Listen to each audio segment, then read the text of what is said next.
The phone Don't shattered the touch him. silence at Stay 11:47 back, he's p.m. not your concern. Kangju was reading in his small Seoul apartment, the kind of modest place that screamed ordinary life. He picked up without checking the caller ID. Hung, his younger brother's voice. 17 years old, trembling. Hyung, they're breathing, ragged, panicked. They're beating Dad. Please, the warehouse near the old market. They're going to kill him. Please come. The line went dead. Jiwoo sat frozen, phone still pressed to his ear. For 5 seconds, the world stopped. Then muscle memory took over. He stood slowly, setting down his book. His hands were steady, his breathing controlled. But inside, something ancient and terrible was waking up.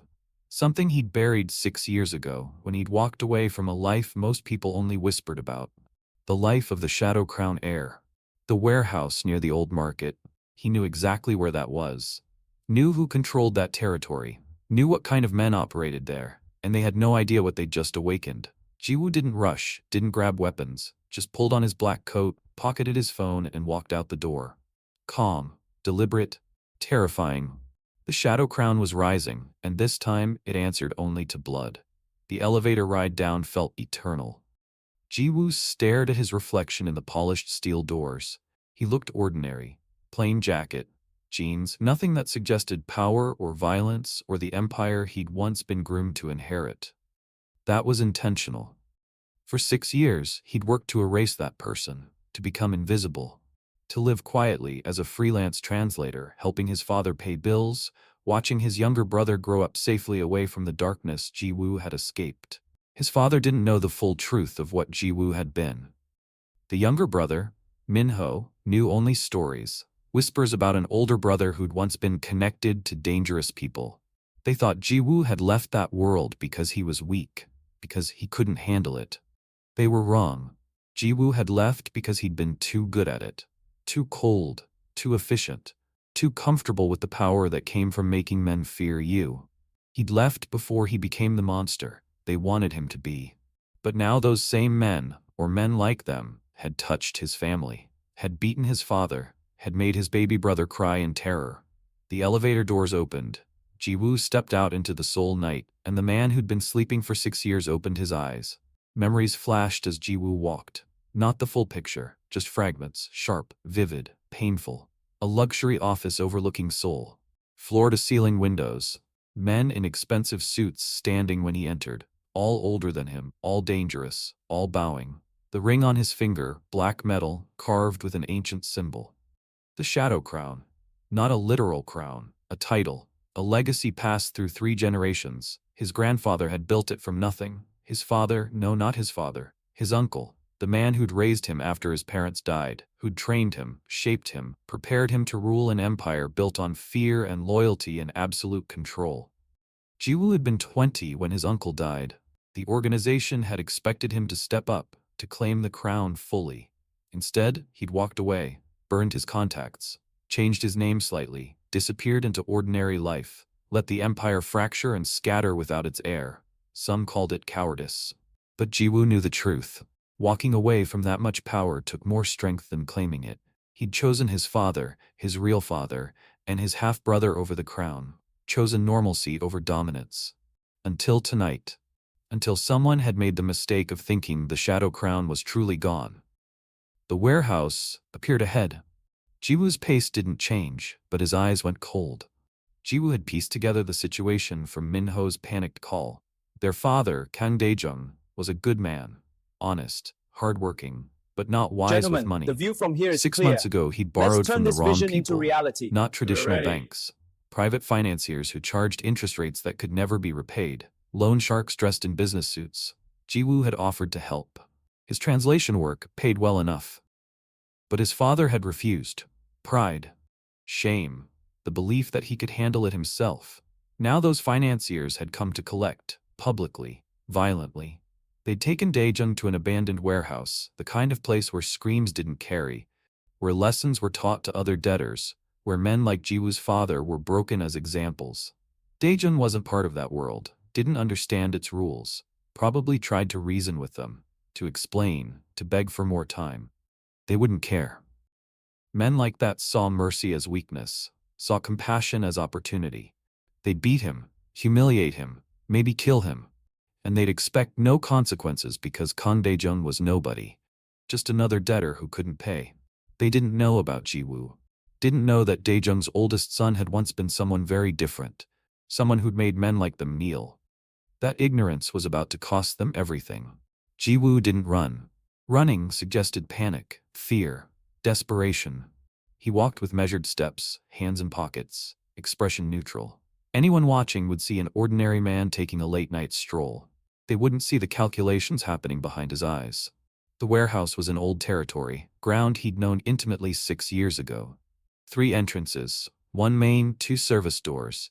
Probably 4 to 6 men inside. Maybe more if they'd brought backup. Standard intimidation tactics: make the debtor kneel, rough him up, take photos to distribute as warnings. His father would be terrified, ashamed, hurt, and Minho had seen or heard enough to make that call. The boy was probably hiding nearby, too scared to intervene but too loyal to run. Smart kid. 2 blocks away, Jiwoo stopped at a street vendor. Bought a bottle of water, drank slowly, let his heart rate settle, let the old training surface. The Shadow Crown had taught him many things.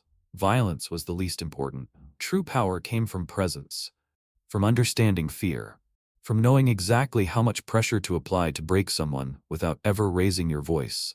Jiwoo finished the water, threw the bottle in a recycling bin, and continued walking. By the time he reached the warehouse, he was someone else entirely. Not the translator, not the ordinary man, the heir. And he was coming home. The main door hung slightly open.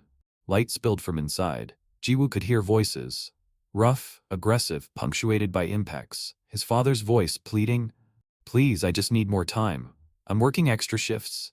"Your time ran out 3 months ago, old man. This is the price of disrespect." A sickening thud. Jiwoo stepped through the door. The warehouse was mostly empty. Concrete floor, exposed beams.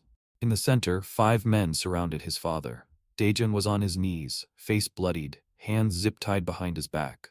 1 man held a camera, recording. 2 others were the muscle. Young, overdeveloped from gym routines, wearing expensive streetwear that screamed trying too hard. The leader stood back, watching. Older, calculating, businessman's suit. And near the far wall, Jiwoo spotted movement.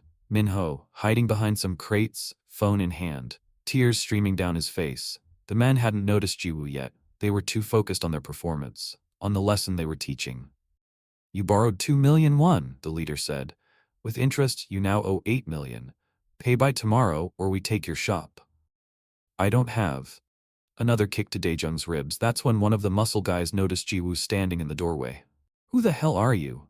Jiwoo didn't answer immediately, just met the man's eyes, held his gaze, let the silence stretch, watched recognition flicker, then die, then return. "Wait," the man whispered. "No, it can't be." The muscle guy took a step back. His partner noticed. "What's wrong with you?" Look at his face, look at him." Jiwoo walked forward slowly, 5 steps, then stopped. His father looked up, confused through swollen eyes. "Jiwoo, son, what are you? Run! Get out of here!" "Dad, close your eyes." "What?" "Close your eyes. Don't watch what happens next." The leader had been observing this exchange with growing irritation. Another family member? Good. More people to learn the lesson. "Shut up." Jiwoo's voice was quiet, but it cut through the warehouse like a blade. "You don't know who I am, but your muscle over there is starting to remember, aren't you?" The first muscle guy was pale now, sweating. "Boss, we need to leave. Right now." "What are you talking about?" "That's Kang Jiwoo, the Shadow Crown heir. I worked collection in Gangnam. I saw him once, just once. He walked into a room, and 3 crew bosses literally knelt. 'Boss, we need to go.'" The leader looked between his panicking enforcer and Jiwoo, trying to process. Jiwoo reached up slowly, pulled out a chain from under his shirt, let it dangle in the light. The pendant was black metal, carved with an intricate symbol, a crown wrapped in shadows, the mark of an empire. The room went completely silent. Even Daejung stopped bleeding, just stared at his son, at the symbol, at the man he thought he knew. "You're dead," the leader stammered. "The Shadow Crown fell apart 6 years ago. You disappeared." Everyone said what they needed to believe. Jiwoo's voice remained calm, conversational, terrifying in its steadiness. "That I was weak, that I ran, that the empire died with my uncle." He took another step forward. The empire didn't die, I let it sleep. Because I chose family over power, chose peace over control, chose to walk away before I became something I'd hate. Another step. But you made a mistake tonight. You touched my father. You made my brother cry. You brought this war to my doorstep. The pendant caught the light, so now I'm awake. And I'm going to teach you the lesson my uncle taught me.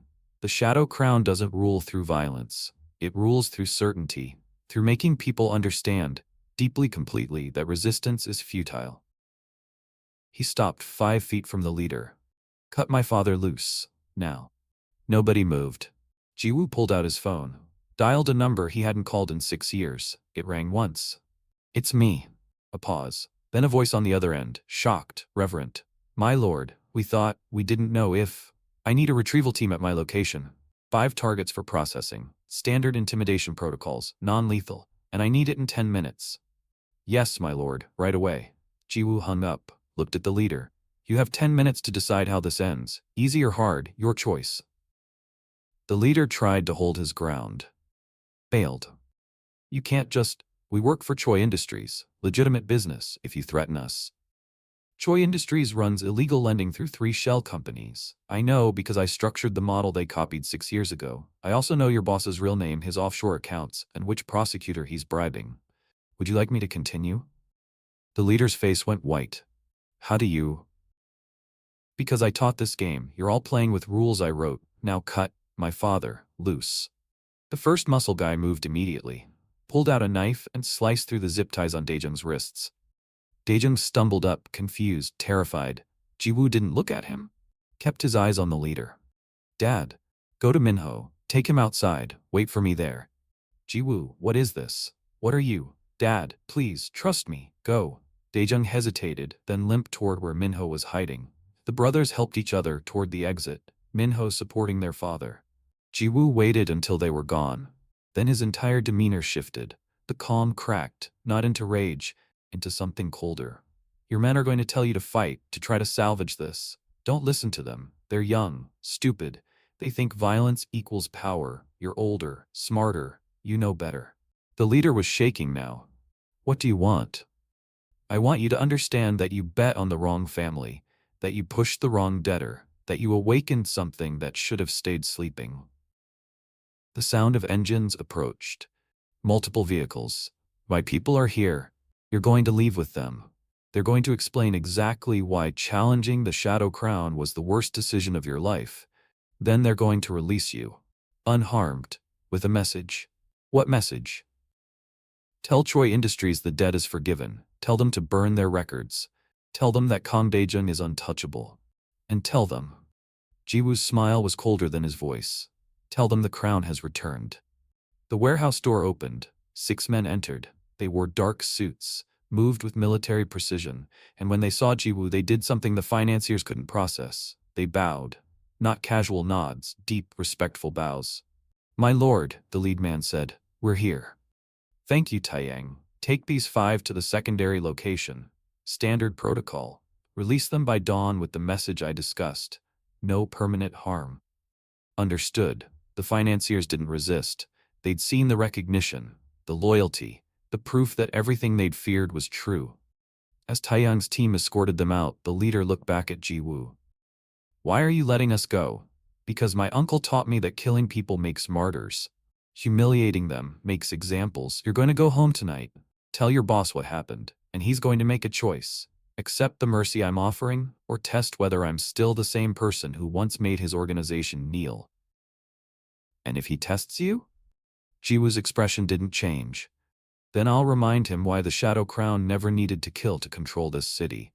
We just needed people to understand that we could, that we chose mercy, that mercy was a gift, not a weakness. He turned away. Get them out of my sight. Once alone, Jiwoo stood in the empty warehouse, let out a long breath. His hands were shaking slightly, not from fear, from the adrenaline of becoming that person again. The weight of the crown settling back on shoulders that had been free for 6 years. You promised you'd never go back to that. His father's voice. Daejung stood in the doorway. Jiwoo turned. I know. You lied. I didn't lie. I left, completely. Built a new life. Then what was that? What are you? What I needed to be, tonight, for you, for Minho. Daejin limped into the warehouse, stood facing his son. I don't understand. All these years you've been, what? Pretending? No. For 6 years I really was just a translator. Just your son. Just Minho's brother. I wasn't pretending. I was escaping, building something real. But you never really left, did you? You still have people. Still have power. The crown is a legacy. You don't abandon it. You just set it aside. Hope you never need to pick it up again. And now? Jiwoo looked at his father's bruised face. At the blood. At the fear still lurking in his eyes. Now I pick it up. Not for power. For you. For family. That's what you never understood about the Shadow Crown. It wasn't built on greed. It was built on protection. On making sure family never had to be afraid. By making others afraid? If necessary, yes. Outside, Minho was sitting on the curb, still shaking. He looked up as Jiwoo emerged. Hyung, what the hell just happened? Jiwoo sat down beside his brother, exhausted. I saved Dad. No, I mean, those men, they bowed to you. They called you my lord. What are you? Someone I thought I'd stopped being. Someone who made a phone call and had 6 armed men appear in minutes. Someone our uncle groomed to run an organization most people don't believe exists. The Shadow Crown, that's real? I thought it was just rumors, stories. It's real, or it was. I tried to end it, tried to walk away, let it dissolve, but apparently some people stayed loyal, waited, just in case. In case of what? In case I ever needed them again, like tonight. Minho processed this. Are you going back? To that life? I don't know. Right now, I just needed to protect Dad, to make sure those men understood that touching our family means consequences. Beyond that, Jiwoo trailed off. I'm tired, Minho. Tired of being two people. Tired of hiding what I can do. But I'm also terrified of becoming what that world wanted me to be. What did it want you to be? A monster. Someone who controls through fear. Who sees people as assets or threats. Who values power over everything. But you're not that. No? The Hung I know helps Dad with bills. Teaches me math. Watches terrible TV shows because they make you laugh. You're not a monster. You're just scary when you need to be. That's different. Jiwoo looked at his little brother. When did you get so wise? I learned from the best, even if he's been lying about who he is. I wasn't lying, I was surviving. Then keep surviving. But don't pretend you're weak. Tonight proved you're not. Use that, but use it right. 17 years old, and teaching life lessons. Jiwoo pulled his brother into a hug. I love you, kid. Love you too, Scary Hung. The next morning, Jiwoo got the call he'd been expecting. My lord, we've released the targets as instructed. They delivered your message to Choi Industries. And? The owner wants to meet, personally, to discuss terms. Of course he does. Where? Neutral ground. The Songdo Tower restaurant. Tonight at 8. Jiwoo hung up. Looked at himself in the bathroom mirror. He looked exactly the same as yesterday, but felt completely different. The crown had settled, comfortable, familiar. Terrifying. His father was resting. The hospital had treated him overnight, minor injuries, nothing permanent. Minho was at school acting like his world hadn't just been flipped upside down. And Jiwoo was preparing for a meeting that would determine everything. He could still walk away. Send a representative. Handle this through intermediaries like he'd done everything for 6 years, or he could step into the role fully. Claim what had always been his. Not for power. For protection. For the certainty that his family would never be touched again. What are you going to do? His father's voice.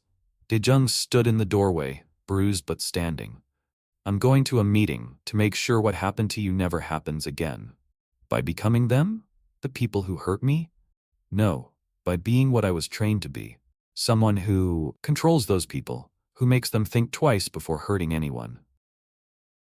That's not a life, Jiwoo. That's a cage. Maybe. But it's a cage that keeps you safe. And right now, that's worth any cost.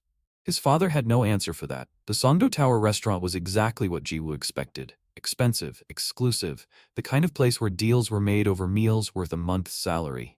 He arrived 15 minutes early, scanned the room, 3 exits, 6 security cameras, 4 men who were clearly bodyguards trying to blend in. Amateur hour. Choi Sung-ho arrived exactly on time. Older. Distinguished, dressed in a suit that cost more than most cars. He sat across from Jiwoo without the fake pleasantries. You're younger than I expected.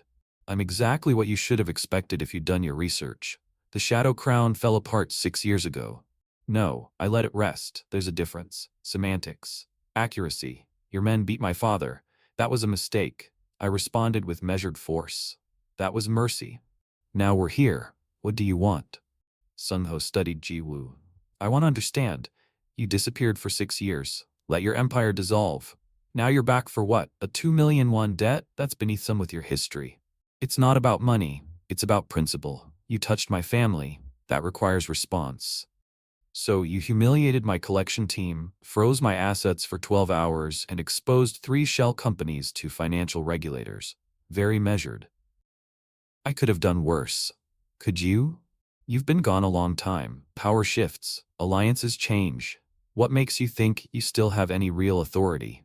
Ji-woo smiled. The fact that you're here. The fact that you cleared your schedule tonight. The fact that you came alone, well, with bodyguards but no other bosses. Because you remember, the Shadow Crown doesn't bluff. What do you want from me? Simple. Forgive my father's debt, erase the records, and spread the word. Kang Daejung and his family are untouchable.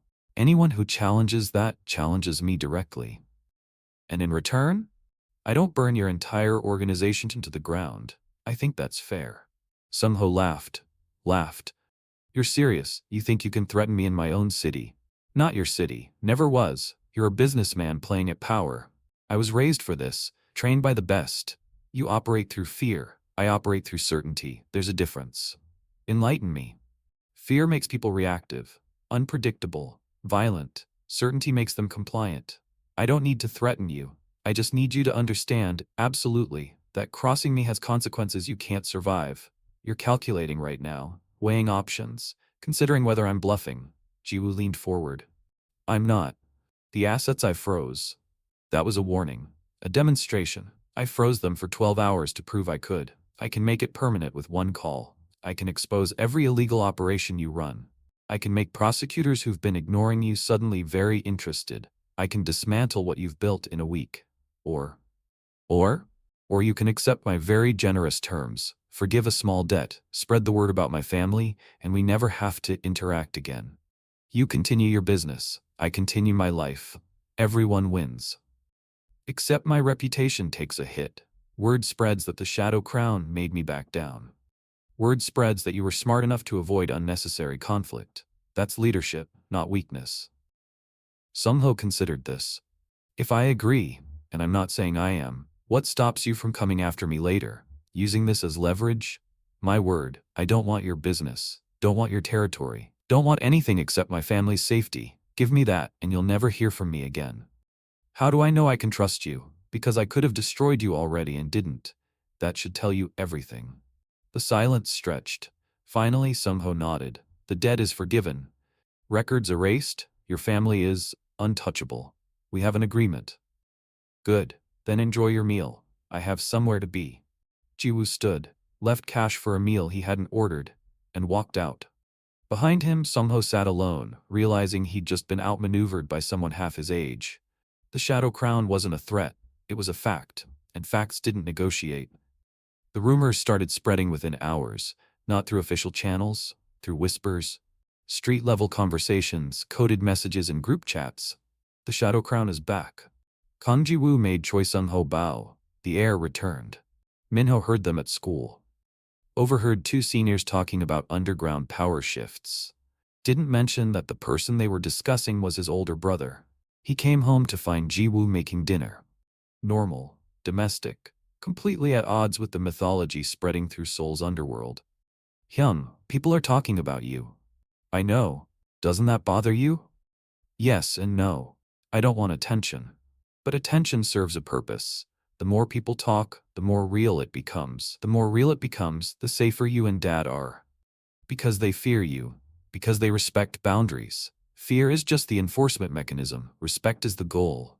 Min-ho sat at the kitchen table. Can I ask you something? Really honestly? Always. Do you like it? Being that person. Having that power. Ji-woo paused while chopping vegetables. Thought carefully. No, I don't like it. Power is heavy, isolating. It makes people see you differently. Makes relationships transactional. I spent 6 years being free of that weight. It felt good. But I love you and Dad more than I hate the weight. So I'll carry it. For you, that's what family means. That's not fair to you. Life isn't fair. We work with what we have. I have power. I have skills most people don't. Using them to protect you isn't a burden. It's a choice. The right choice. Minho was quiet for a moment. Then you're my hero, Hyun. Not because you're powerful, because you're good, even when you're scary. Ji-woo felt his eyes sting, turned back to the vegetables. Thanks, kid. Now set the table. Dad should be home soon. That night, alone in his room, Ji-woo stared at the pendant, the shadow crown symbol. His uncle's voice echoed in memory. Power is responsibility, Ji-woo. Ji-woo. Never forget that. We don't rule because we want to. We rule because someone must. And if it's going to be someone, it should be someone with principles. Someone who won't abuse it. His uncle had built the organization on that principle. Protection, loyalty, strength used sparingly but decisively. Ji-woo had inherited not just power but philosophy. The crown wasn't a weapon. It was a burden carried for others. Are you going back? His father's voice. Daijung stood in the doorway. Dad, you should be resting. I should be understanding what's happening to my son. Are you going back to that world? I don't know. Right now, I'm in a strange middle ground. I've used enough power to remind people I exist, but I haven't fully committed to leading again. What's stopping you? Fear. Not of enemies or violence. Fear of becoming someone I don't recognize. Someone who sees people as pieces on a board instead of human beings. The crown did that to my uncle eventually. Made him cold, calculating. I don't want that. Then don't become that. Be something different. Use the power differently. How? I don't No. You're smarter than me. Figure it out. But Ji-woo, if you have this power, if people will listen to you, respect you, follow you, maybe there's a way to use it for good. Real good. Not just protecting our family, but protecting people like me. People who get hurt by systems they don't understand. Ji-woo looked at his father. You want me to become some kind of, what? Criminal vigilante? I want you to be yourself, the good person I raised, who happens to have extraordinary resources. Use them wisely. It was the most his father had ever said about the crown, the most acceptance he'd ever shown. I'll think about it, Dad. I promise. The second meeting happened 3 days later, not with Sung-ho, with someone much more dangerous. Taeyan called Ji-woo directly. My lord, we have a situation. Lee Jung-min wants to meet. Lee Jung-min. The name sent ice through Ji-woo's veins. His uncle's oldest rival. A man who'd been waiting for the Shadow Crown to weaken, who'd probably celebrated when Ji-woo disappeared 6 years ago. Where? He's requesting neutral ground, the old temple in Bukhansan. Tomorrow at dawn. That's not neutral, that's isolated, easy to make someone disappear. I know, which is why I'll have 20 men positioned in the area. You won't be alone. No, I'll go alone, just me and him. If Jung-min wanted me dead, he wouldn't request a meeting. He'd just act. This is something else. My lord, I strongly advise. Your advice is noted. I'm going alone, but have a team on standby. If I don't signal all clear within 2 hours of entering, assume the worst. Understood. The temple was exactly as Ji-woo remembered. Ancient, peaceful, completely wrong for what was about to happen. Jung-min was already there, older now, gray in his hair, but still dangerous, still calculating. Kang Ji-woo, I heard rumors you'd returned, didn't believe them. Here I am. Indeed, shall we walk? They walked the temple grounds, 2 predators sizing each other up. Your uncle was a formidable man, he kept balance in this city. When you left, that balance shattered. Chaos, violence, inefficiency. It took years to rebuild stability. I'm sorry my absence caused problems. Are you? You walked away from responsibility, let an empire collapse. People died in the power vacuum you created. I know, I've carried that guilt for 6 years, but I couldn't become what the crown demanded. I was 20, too young, too uncertain. And now? You're what, 26? Still young, still uncertain? Yes, but now I have a reason to bear the weight. My family needs protection. That's enough. Jung-min stopped. I came here to make you an offer, a partnership. You take the crown fully. I support your claim. Together, we restructure the organization into something modern, legitimate, legal. Why would you support me? Because you're the rightful heir. Because people still remember your uncle's principles. Because I'm tired of managing chaos. I want order. You can provide that. At what cost? The usual. Loyalty, alliance, shared authority over certain territories. You mean you want to control me through partnership? I mean, I want to prevent another power vacuum. Work with me, Jiwoo. Or watch someone worse than either of us claim what you abandoned. Jiwoo had a choice.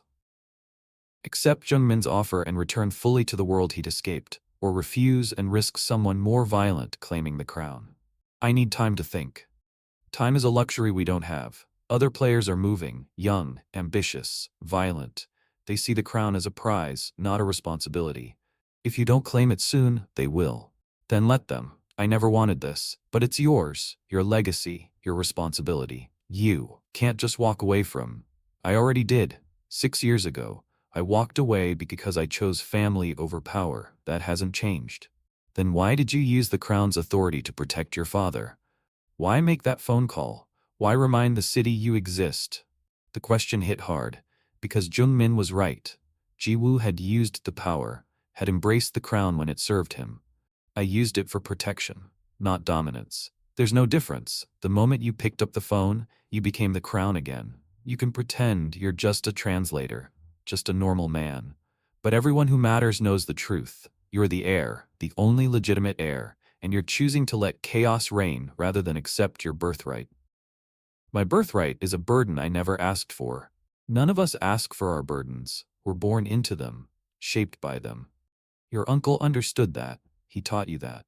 Honor his memory. Claim what's yours, but claim it right. Not for power, for the principle he died believing in. Jiwoo was silent for a long moment. Then, give me 1 week. I'll make a decision. But I do it my way, not your way, not the old way, something new. If you can accept that, we'll talk. If not, I'll refuse and deal with the consequences. Jungmin nodded slowly. 1 week. Then I need an answer. Choose wisely, Jiwoo. The city is watching. After Jungmin left, Jiwoo sat alone in the temple, prayed to ancestors he'd never met. Asked for wisdom he didn't feel, and wondered if there was a way to be both the heir and the good man his father wanted him to be. The week passed in agonizing deliberation. Jiwoo consulted people he trusted, his father, his brother, Taeyang. Even called a lawyer friend who specialized in nonprofit organizations. What if the crown wasn't criminal? He asked this lawyer over coffee. What if it was restructured into something legitimate? Like what?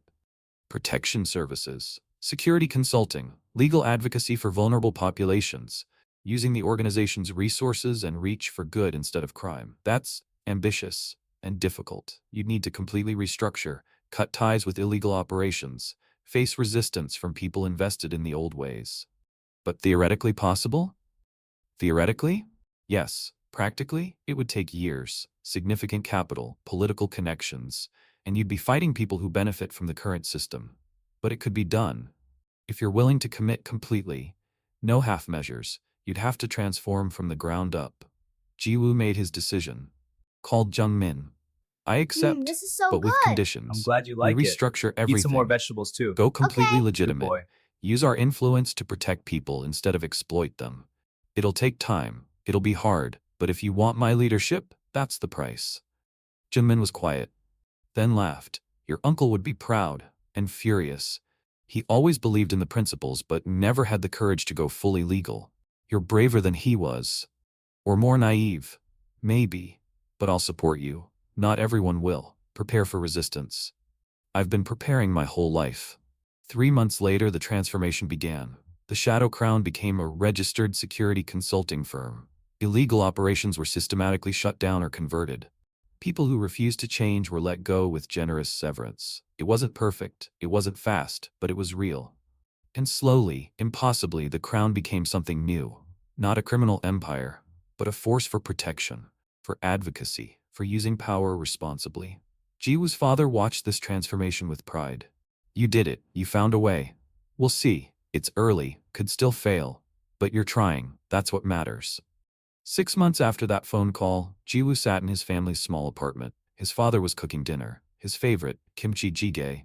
Minho was doing homework, occasionally asking Jiwoo for help with calculus. Normal, peaceful. Exactly what Jiwoo had left the crown to find. Except now, he had both. The crown and the family. The power and the purpose. He'd learned what his uncle never had. You didn't have to choose between strength and goodness. You could be both. Could use resources for protection. Could build something that scared bad people and helped good ones. His phone buzzed. A message from Taiyang. Another successful intervention. The restaurant owner sends his gratitude, says you saved his business from extortionist. Jiwoo smiled. The new Shadow Crown didn't operate like the old one. They didn't threaten or intimidate. They protected, advocated, used legal tools and political connections to help people the system ignored. It wasn't perfect. Some days Jiwoo missed the simplicity of his translator life, the anonymity. But when he came home and saw his father safe, his brother smiling, when he got messages from people they'd helped, he knew he'd made the right choice. Come. Dinner's ready, Minho called. Jiwoo joined his family at the table. They ate together, laughed together, talked about normal things, school, work, weekend plans. And later, when everyone had gone to bed, Jiwoo stood at his window looking out at Seoul. The crown hadn't risen for dominance. It had risen for blood, for family, for protection. And now it stood as something new, something better, a force that answered only to principle, to justice, to the belief that power was responsibility, not privilege. The Shadow Crown had returned, but it wore a different face, and the city was better for it.